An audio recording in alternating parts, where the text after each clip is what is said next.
Hello, my name is Matteo Mazza and I am a pharmacy consultant at Hutchings Consultants. Many thanks for listening to our podcast, A Guide to Buying a Pharmacy through Hutchings Consultants. I am joined today by two of my colleagues who are going to introduce themselves now. Hello there, I'm Scott Hayton. I'm a director at Hutchings Consultants. Hi, my name is Paul Steed. I'm a senior pharmacy consultant at Hutchings Consultants. This is the first of 3 podcasts we have produced in order to assist buyers in understanding the process involved in buying a pharmacy business from Hutchings Consultants. This is designed to be useful to both first-time buyers and also experienced buyers alike, and should hopefully provide some insight in what to expect as you make the journey to acquiring a pharmacy business through ourselves, from the initial registration of your details through to having your offer accepted. The second podcast explains how to prepare your offer and make it more attractive to the seller. The third and final podcast explains the next step once your offer has been accepted. We hope you find these are a useful guide, but please do not hesitate to contact our team of experienced consultants if we can be of any further assistance. Finally, before we begin, please note these podcasts have been produced for information purposes only and should not be relied upon as part of the legal process entered into during a sale, as we always recommend that parties consult with their own professional advisors wherever necessary. The first step, if you haven't already done so, is to register as a buyer via the Hutchings Consultants website by clicking on the tab at the top of the page which says Register. Can you please explain what our listeners need to do when they register? Hi Matt. Basically, when a buyer registers with us, it's important that they provide enough information to us.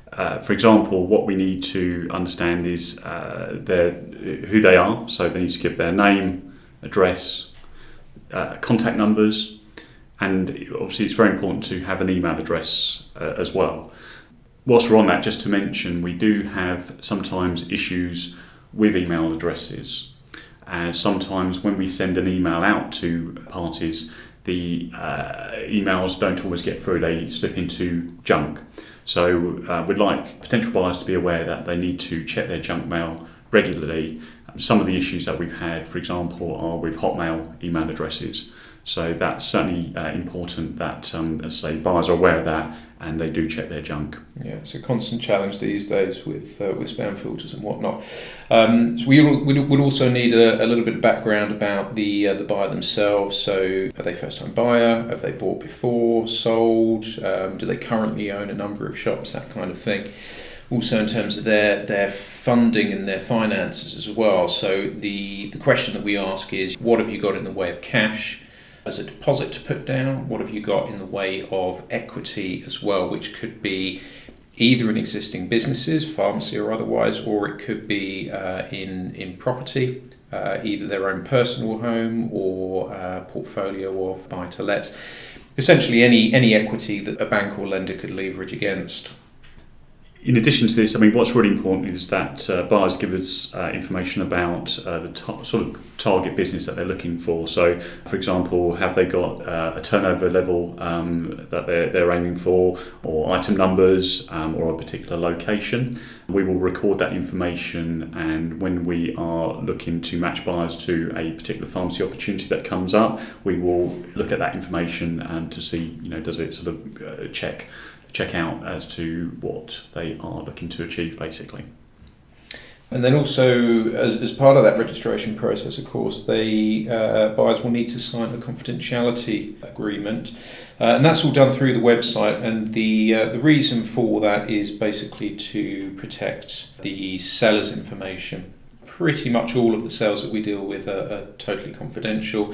You imagine it from your perspective. If it was your business, you're thinking about selling, thinking about retiring, whatever the reason might be, you want to put it onto the market, but you don't want everyone to know about it. You don't want your staff to know, the doctors and these kinds of things. Very important for all of our clients, pretty much. There's the odd case where it might not be, but by and large, that's the reason for it. You just need to tick that you agree to that, understand the reasons and the nature of it, and then that's the end of that registration process.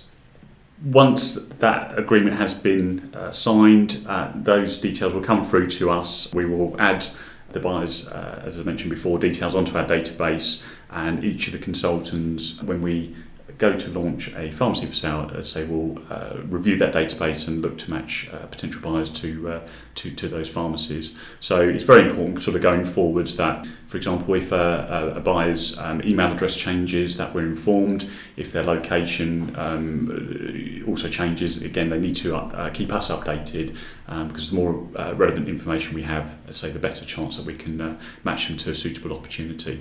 And again, in terms of the way that we will contact them, it could be by could be phone, could be text, by email. So as I mentioned, you just need to just keep an eye on the junk email, just to ensure that you don't miss out on an exciting opportunity that comes up.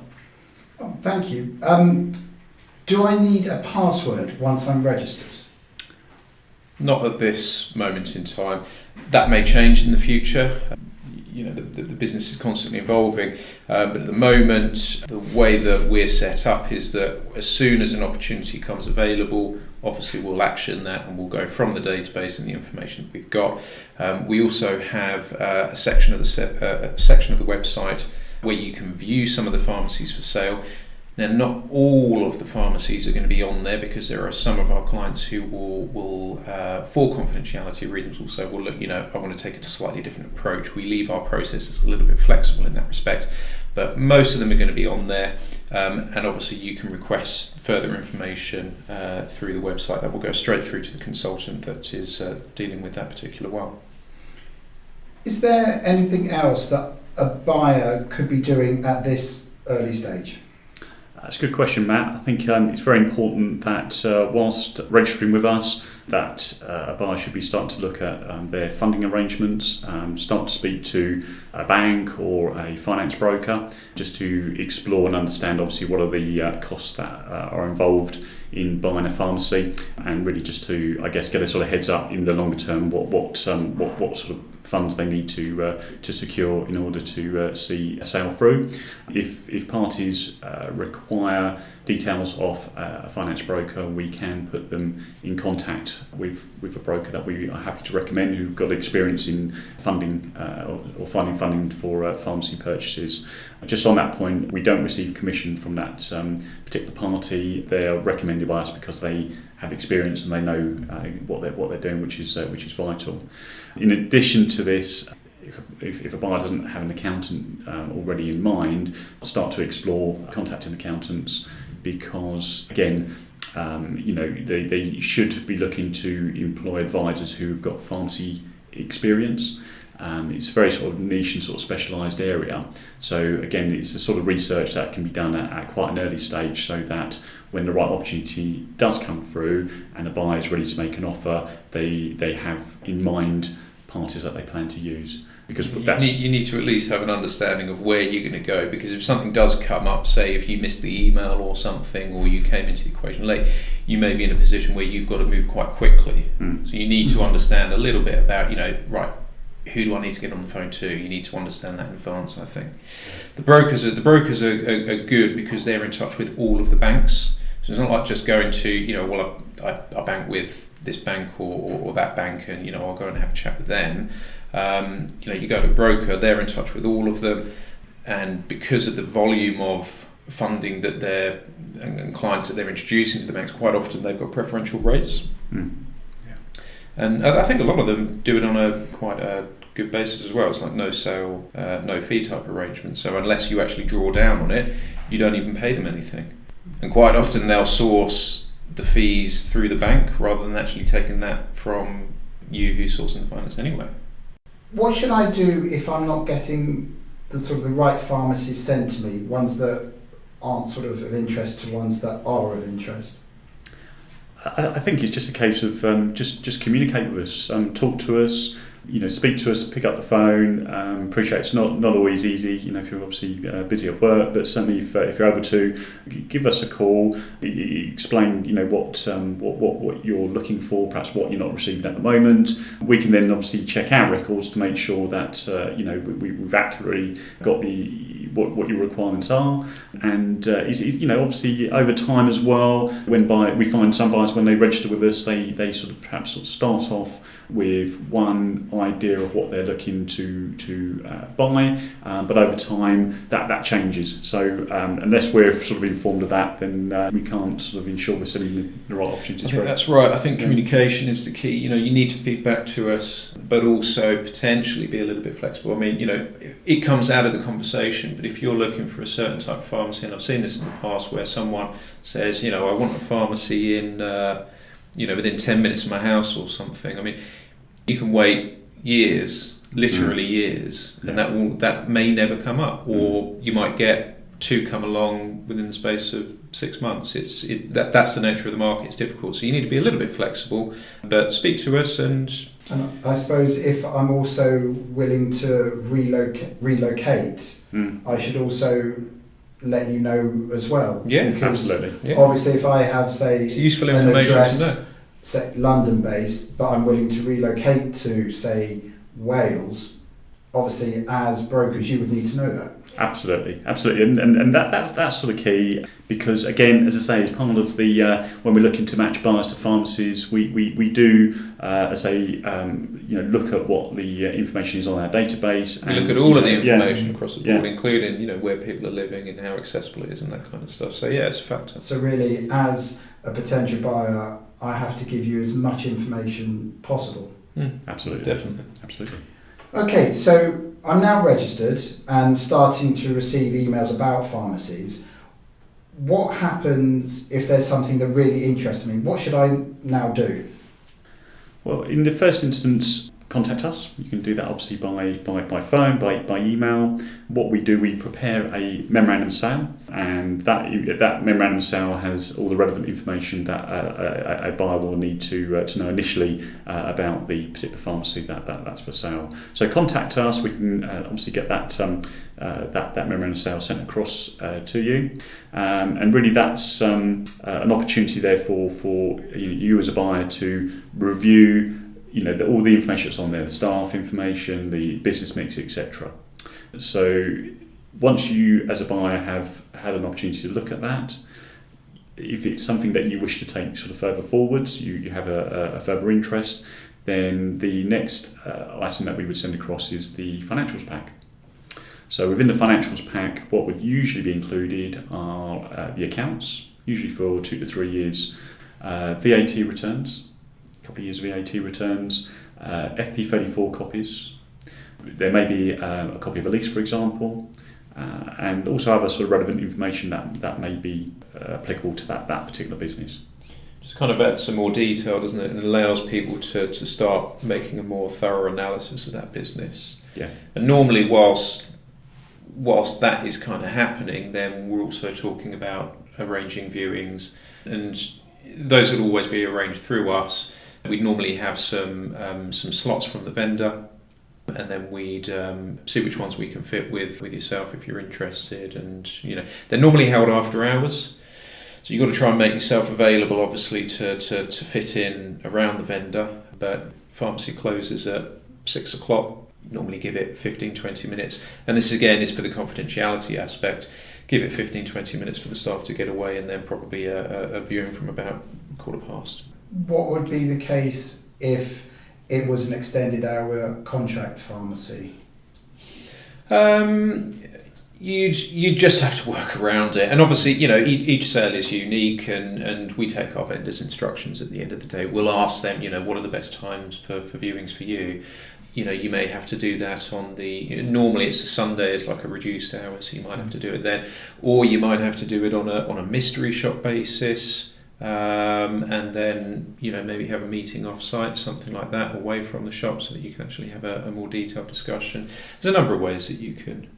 So as sort of brokers, you do need to understand what our thoughts of the pharmacy are from receiving the memorandum to sort of after the financials pack, and obviously after a potential viewing. Absolutely, I think it's a case of, again, going back to that what we mentioned earlier, it's about sort of communicating your thoughts. If you receive the memorandum from us and you look through it and it's just not the right opportunity, let us know. Give us the feedback from that. We take that on board, and it can help us help you find the right opportunity. So absolutely. But also that this is the kind of stage, you've got something through, you like it, we've sent you the pack, you're thinking about going down to have a look.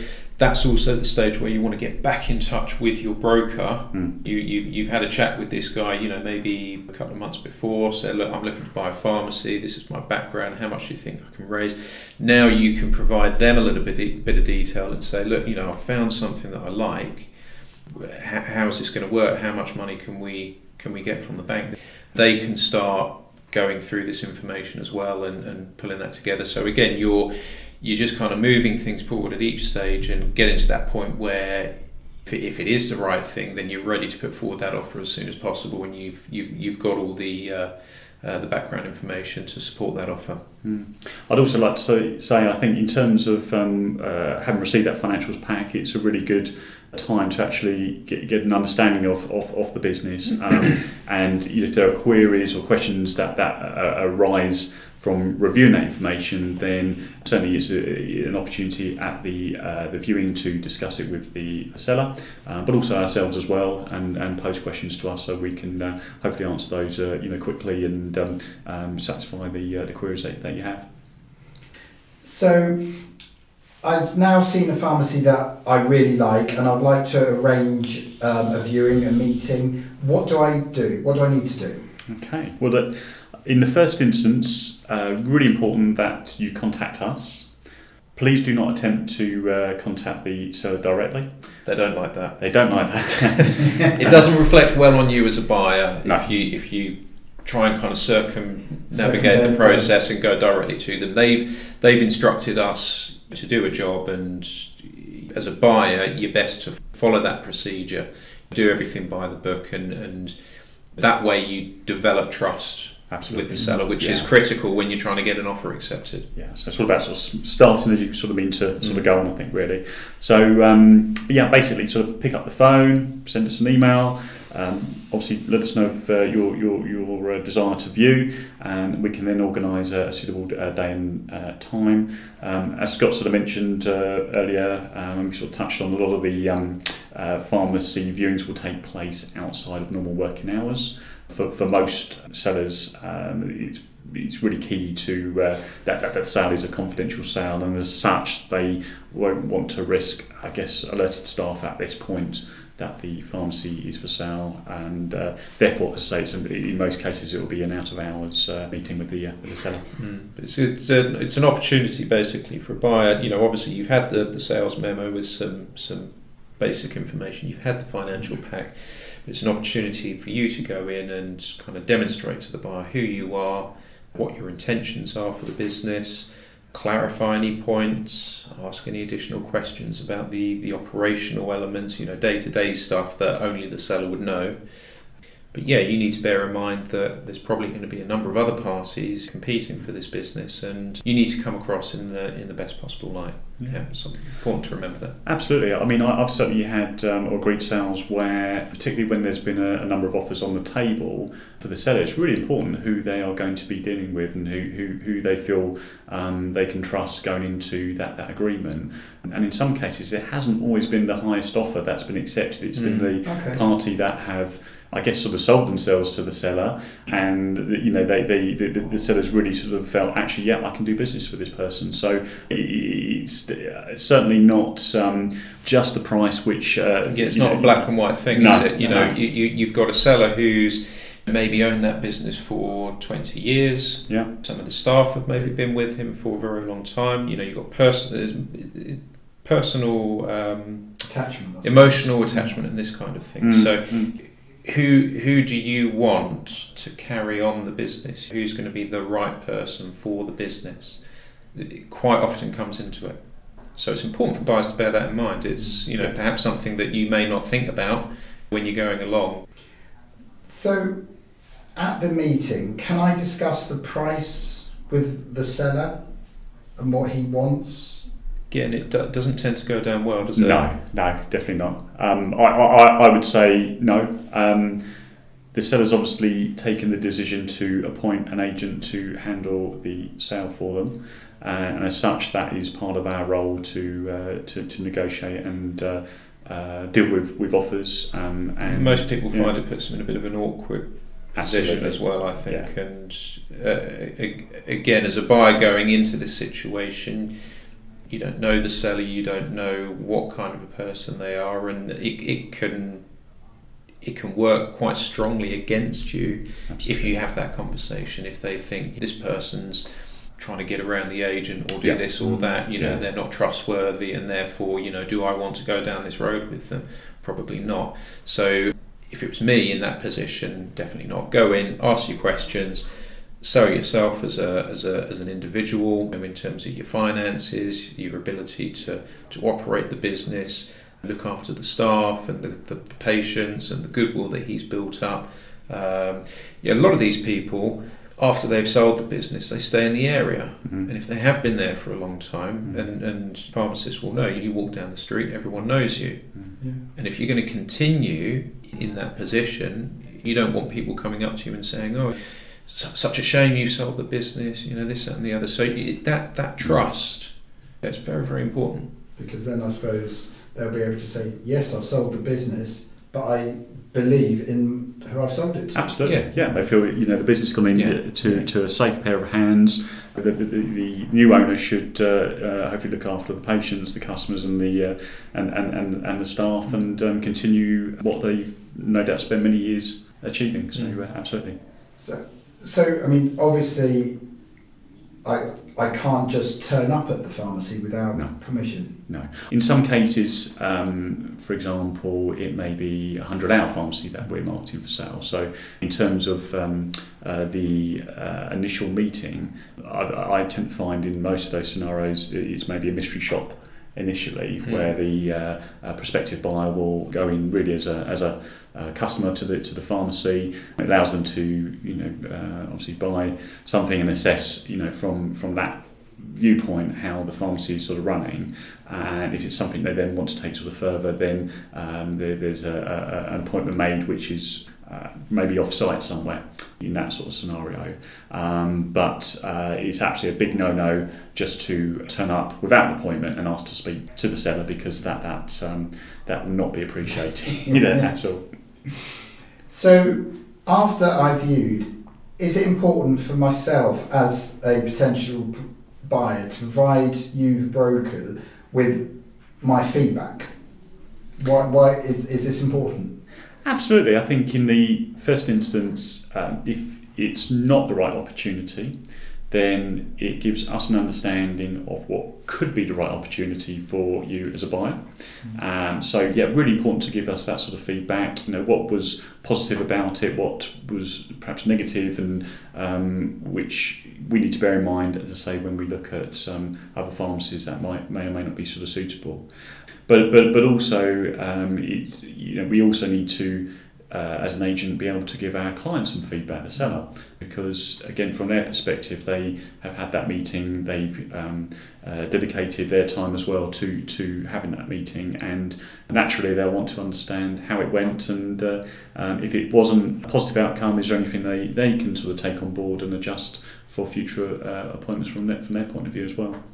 Someone can feedback quite easily by email, just to say, just a quick thanks for arranging the meeting, I like this. As a broker, you're managing the marketing process. Again, just to understand that, yes, I'm interested, I'm thinking about making an offer, because you kind of categorise people into yes, no's and maybes. So, as I say, just a quick email or a phone call. So going quiet doesn't really help the situation. No, and we tend to think that person's not interested. Yes, but then also, again, communication is always key, isn't it? If someone doesn't communicate back to you, next week I pick up another business, and I'm running through my buyers.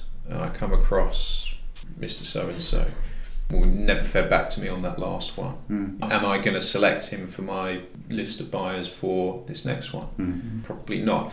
There's so many buyers on our database, really, that the more positive interactions that we have with people, the more firmly that person sits in our mind. Agreed. So, communication is key. Building a relationship between buyer and broker is also good.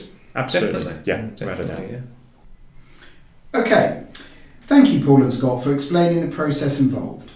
We are now at the end of this podcast. Please listen to our next podcast, which explains how to make and submit an offer. I hope this podcast has answered some of the many questions you will have about buying a pharmacy.